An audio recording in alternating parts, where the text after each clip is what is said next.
Thank you very much. It's a big honor to be here. I'm going to give you a perspective from Texas. As many of you know, Texas has a long history with energy, and I'll talk a little bit about water as well. The nexus of energy and water is my research specialty, so I can't resist talking about it a little bit. Next slide, please. In my perspective, the energy problem is a convergence of three problems happening at once. Next slide, please, Shannon. We have three energy crises happening at once. We've got an environmental crisis of climate change. We have concerns about resource depletion or having enough of the resource we need to accomplish the things we want. We also have concerns about national security or violent extremism funded by the energy trade. And unfortunately, these things happen together and amplify each other. Next slide, please. As we look for a solution with to balance our three priorities, we need to come up with enough energy that gives us the abundance we want for our economic priorities without undermining our environmental objectives and without undermining our national security objectives. And the trick here for energy is that, unfortunately, most solutions only satisfy two or one out of these three. For example, in the U.S., we're concerned about having enough energy and having energy in a secure form. Well, the answer to that is coal, except that it has challenges with the environmental perspectives that we haven't learned how to deal with fully yet. And then we have some other options there, maybe wind, but maybe we don't have enough wind to solve all our problems, but it is secure and it is domestic. So this is the energy problem, and what we're having as a problem here in the U.S. is the same everywhere else. Next slide, please. I see an energy transition coming, as do all of us, I guess, and I see it's comprised of two basic changes. One is a change in demand for energy, primarily because of population growth. As we get more people, they have demand for energy. And secondly, economic growth, which pushes up their per capita demand for energy. So we have a new type of demand coming on in the next few decades, and then a change in our source of energy for a variety of reasons. We want domestic sources, we want low-carbon sources, and we want renewable and sustainable sources. So we have a change coming, partly to address these crises I just talked about. Next slide, please. If we look at the way the world and the United States consume energy, we find that actually we're quite similar. The left shows a pie chart for USA 2008 energy consumption. We consumed about 100 quads, or 100 quadrillion BTU of energy. A BTU is a British thermal unit. 1 BTU is the energy contained in one kitchen match. So in the United States, in a year, we consume 100 million kitchen matches of energy. And for those of you using different units, that's a quadrillion. BTU is about the same as an exajoule of energy. So we use about 100 exajoules of energy in the United States. And the mix is split up between petroleum, coal, natural gas, nuclear renewables is about the same kind of pie chart or distribution of resources as the world. It's almost identical.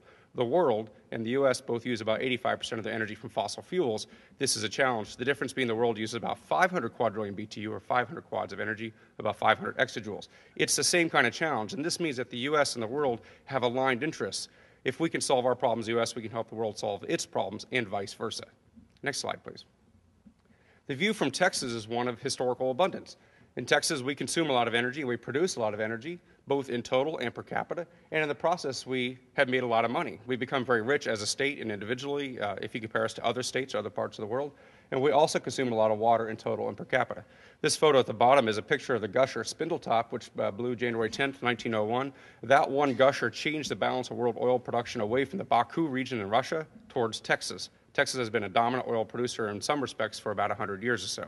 Next slide. If you look at it just compared to the U.S., we're still very active in energy production, and this is both a good news and a bad news story. So I'm telling you this to give you a sense of our history in Texas and what it means for as we move forward. We still produce about 1 million barrels a day. There's about 1/5 of the nation's production of oil. We produce about 1/4 of the nation's natural gas. We produce more than 1/3 of the nation's wind, and we're also the greatest producer of electricity. We're also the greatest consumer of oil, gas, and electricity and wind, and we're the number 6 producer for coal in the nation, but the number 1 consumer of coal. People don't think of Texas as a coal state. They think of West Virginia, Kentucky, Appalachia, maybe Wyoming. Texas is the number 1 consumer of coal because we use so much electricity. We also have refineries that have about 1/4 of total U.S. capacity. We can refine about 5 million barrels per day of oil. Energy is big in Texas. Next slide. We also have the Texas Railroad Commission. I'm sorry, I can't see the very top of the slide, which was the world's first oil cartel. So along with making a lot of money off energy comes manipulation of oil prices. This is something we were very good at. From the 1940s, 1960s, we were OPEC before there was OPEC, and in some respects, we were better at it. Whether that's something to brag about or not, I don't know, but it was something we did. Where we had the Railroad Commission, which was set up by Governor Hogg in the 1890s to manage interstate commerce. Once oil was traded across state boundaries, the Railroad Commission managed and regulates the energy industry in Texas. Ironically, it does not regulate railroads today for some reason. So the Railroad Commission wins the awards for the worst named agency in the state of Texas. Anyway, the Railroad Commission set quotas and set Texas oil price in collaboration with Oklahoma and Louisiana. So the Texas local agency, the Railroad Commission, effectively set world oil price for about 20 to 30 years. And this isn't necessarily a good news story, but it shows sort of the role Texas historically had in the role of energy production worldwide. A lot of that regulation was making sure independents did not produce above quotas, same kind of challenges OPEC has today. We had all those challenges in the 40s to 60s. Next slide, please. So the good news is we made a lot of money off this in Texas. The bad news is we have environmental impacts from this. Texas is by far the nation's leading emitter of CO2 emissions. We emit about 11.5% of U.S. carbon emissions, about 2.5% of global carbon emissions. And I've listed here for you a chart of CO2 emissions in million metric tons per year, showing China. These are data from 2006, data from Texas were 2005. China is number one in a tie essentially with the United States, followed by Russia, India, Japan, Germany, then Texas. If Texas were a nation, it would be 7th on the list behind Germany. Germany has 3 times the population of Texas. So we have large environmental impacts from our work. We have air quality issues. We have water quality issues. We have all sorts of environmental impacts we need to deal with. The one that people are worried about the most now is our carbon. We think about carbon differently, though, because we think about energy as a moneymaker. The more energy we consume, the richer we get. The more carbon we emit, the richer we get. This is the mindset in Texas that actually in many respects reflects the American attitude. Next slide. So as a state, we actually make a lot of money from this, and so this has been good for the state. We make billions of dollars from natural gas production, oil production. The state owns lands that we collect lease money from, and this is about $5 billion a year out of a budget of about $85 billion.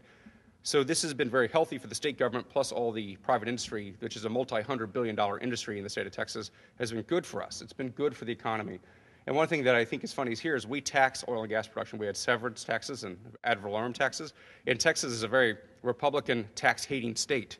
And then you compare us to California, which is a very democratic, tax-friendly state. California does not tax oil and gas production, but Texas does. We understood early on that these mineral rights are value and that the state government needs to obtain some of that value when production happens. Next slide, please.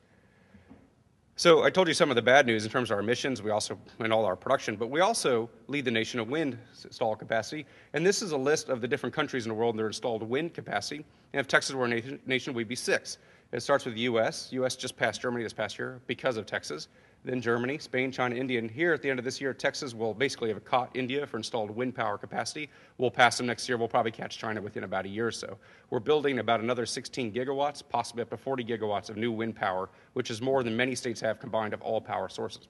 So we've got good news stories as well with Texas.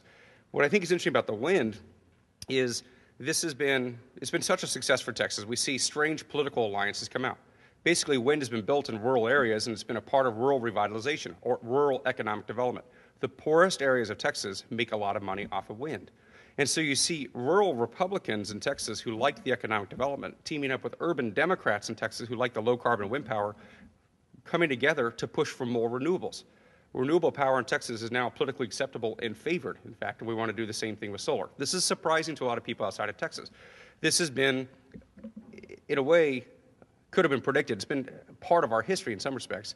Going back, I'm honored to be on the panel here with Dr. Doug Barnes, who's an expert in rural electrification.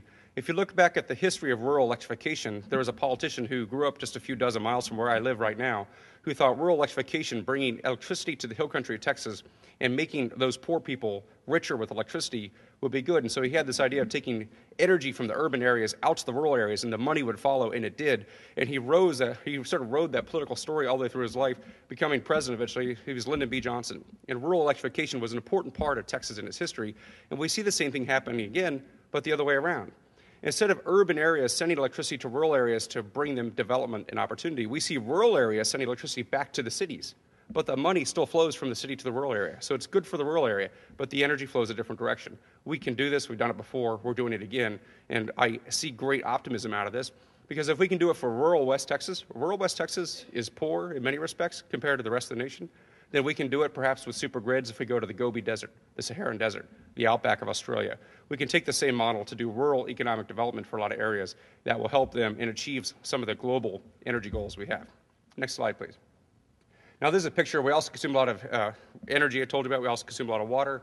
This is a picture of me with my 2 sons. My daughter took the picture, and one of my 2 dogs there at a public water fountain in Austin, Texas. And behind me, next click, please. And behind me is public restroom, men and women. And these are free public restrooms. They use the highest quality drinking water you can imagine to flush the toilets. Next click, please. There's a dog water fountain attached there. This dog gets the highest quality drinking water you can imagine. My dog gets higher quality drinking water than most people in the world. And this makes me sort of proud. I'm glad we could provide this for our dog, but also a little bit awkward because there are billions of people, as you've heard, who deserve access to water like that as well. Next 2 clicks. Texans consume, on average, about 150 gallons of drinking water, highly treated drinking water per day. And in the process, we consume about 25 million BTU per person per year to heat, treat, and distribute that water. I'm going to show you some slides in a second that will put that in comparison. 25 million BTU, that's 25 billion joules of energy per year, just on our water that we flush down our toilets for the most part. We only need a few gallons to survive, by the way. You need a few gallons of drinking water to survive a day. We use 150 to wash our clothes, wash our dishes, take our showers, water our dogs, water our lawns, things like that. The world would love to have that kind of drinking water available at that kind of quantity. Many people in the world survive on far less energy per person per year than we spend just on water in Texas. Next slide, please. If we look at the 2 billion people in the world who either don't have access to sanitation or don't have access to water, we can solve their water needs by investing in energy. In fact, energy and water are related in a way that we use energy for water and water for energy. And the relationship is such that if you had unlimited energy, then you would have unlimited water. And if you had unlimited water, you would have unlimited energy. But we don't have unlimited energy or water. We have limits in some place and time where we don't have quite enough water or energy, so we have constraints. And constraints in one introduce constraints in the other. The way we deal with our sanitation in the U.S. is we use energy and water. We flush the waste away with water, and then we treat it with energy at the other end. Well, not every society has that kind of option. In fact, I'm very proud to be on the panel also with Dr. Amadei. Engineers Without Borders is a great organization. We have a very thriving chapter at the University of Texas. My students are involved. One of my students left me for the summer, which always makes an advisor sad, but she went to go build latrines in Chiapas, Mexico, where they didn't need water and energy to do this, but they could still deal with the sanitation. But if we want to deal with the world's sanitation drinking water problems for those 2 billion who don't have it, the way Texans do, all it would take is another 50 quads of energy to bring those 2 billion people up to the standard of profligate consumption of high-quality water the way Texans do. That's equal to the energy consumption of the entire United States over 6 months. This represents about 10% increase in total global energy consumption required to bring that much water to everybody.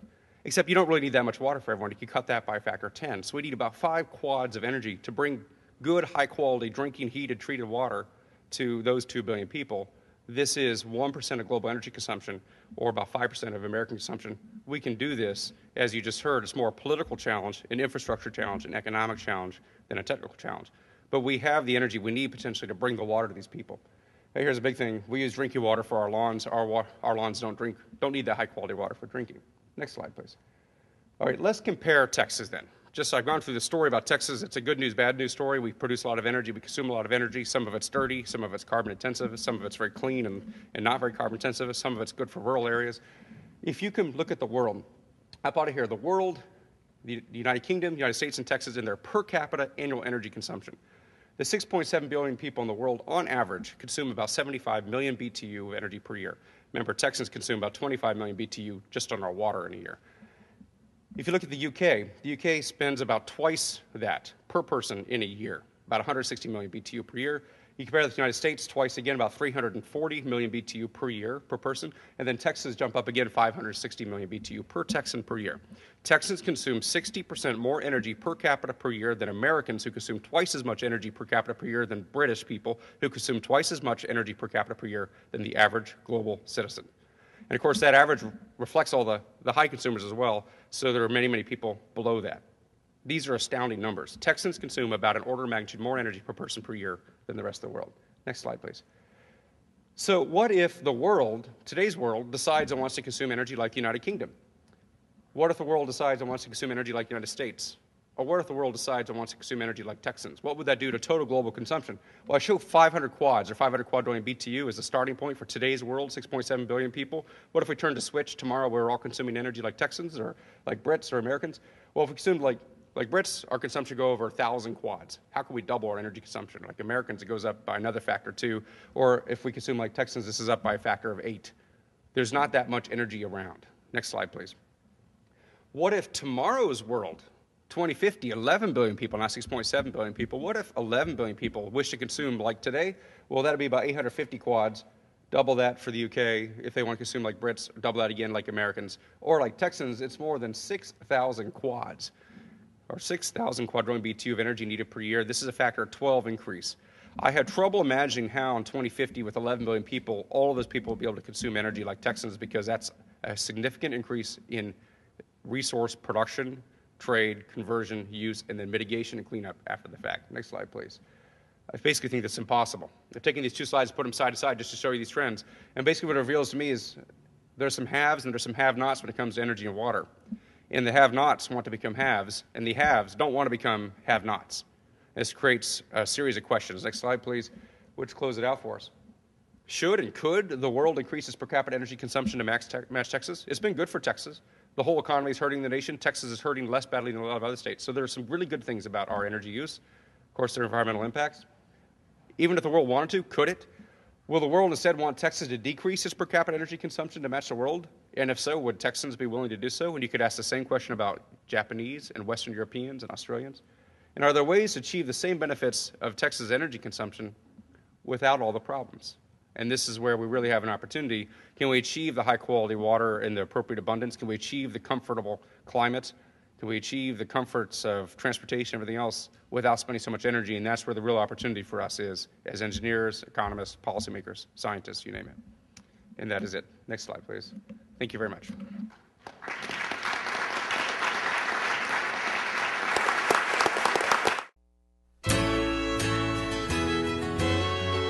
Feel free to come back to our website, weberenergygroup.com, for more updates on all the students' research, our latest publications, and the things we're up to these days.